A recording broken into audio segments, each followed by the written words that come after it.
Good morning to everyone who are watching today. Agyaman nagtipin nagbueyo dito yung NGT tata. Sapay ko mata makayatan nyo dito yung piyesa nga inak ibatan tata nga aldaw. Kablaaw man ti pamilyak dito sarat. Kin kablawak di gijay friends ko dito sarat. Kin MPS sarat. Kin kastamo di gijay gagayom ko dito ding ras. Kin di gijay kabagyak dito Hawaii ni aglalo ni Lolo Lawrence Patricio. Dito Belgium ni Lola Puring. Keep safe always and God bless you all. Okay. Do you need accompaniment? Kasapul nga accompaniment na? Nga music? Ore, hanlatan siya. Okay, hanlat ta kanon tapno. At least mangag tayo. Ladies and gentlemen, without further ado, for his spoken poetry, Kenly Sibayan. Mang Rugi na kun sir. Yes. This is for you. Okay lang din. Sako na.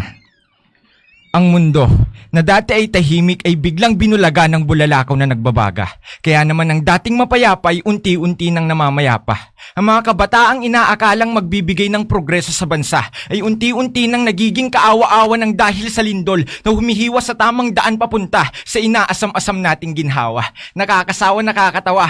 Ha. Marami ng mga kabataan ang nalulunod sa baha. Ang bagyo ay dinudungisan ng aming mga isipan kaya hirap na hirap kaming mag-umpisa tapos ngayon dumagdag pa itong nakakalason na pandemya. Mahirap maunawaan ang bawat salita na lumalabas sa aking bunganga kung hindi naman ninyo kayang idilat ang mga mata at buksan ang inyong nakasaradong tenga. Ang ating bansa ay humaharap ngayon sa malalaking problema nang dahil sa patuloy na pag-atake ng mga sakuna. Pero imbes na ito ay ating isalba at tuluyang makaangat, wala na tayong ibang ginawa kundi ang magkalat dahil sa kanyang bawat pagkakyat. Tayo naman ay nagiging pabigat. Ang oras ay gusto ko munang patigilin sa pagtakbo sapagkat ako na'y punong-puno. Nag-iinit na ang aking ulo, nagliliyab ng aking puso. Tama na, hindi ko na kaya ito, pagod na ako. Pagod na ako sa ganitong pangyayari. Hindi ito maaari. Ang ating bansa ay ipaglaban natin hanggat maaari. Ang kaginhawaan at kahirapan ay huwag nating hayaan na panghabang buhay na lang maghari.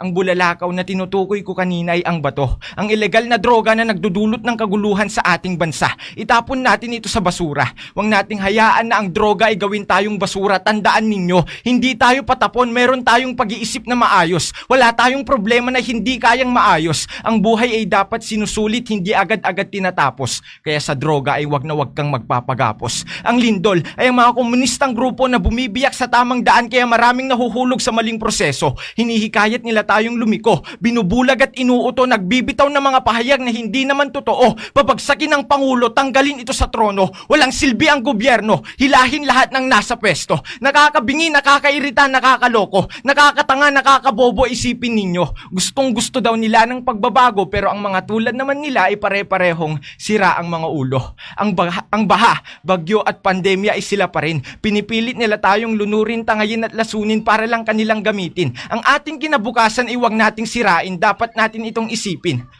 Ang ating gobyerno ay huwag nating kalabanin. Ating sabihin na mas maganda ang pangarap na gusto nating tahakin. Kailangan na natin itong tapusin bago pa ito ang tuluyang tumapos sa atin. Ang mga sakunang ito kasama na ang droga at terorismo. Kailangan ng maaksyonan ora mismo. Ang kaginhawaan at kagandahan ng bansang to ay hindi dapat magbago. Ang mga sakripisyo ng ating mga bayani noon ay hindi dapat maglaho. Itanim natin sa ating mga pagkatao ang disiplina at respeto. Araw-araw nating diligan para mas lalo pang lumago. Sa ating Panginoon, magtiwala lang tayo. Suportahan natin ang ating gobyerno. Basta't ang kanilang ginagawa ay para sa ikabubuti ng bawat Pilipino.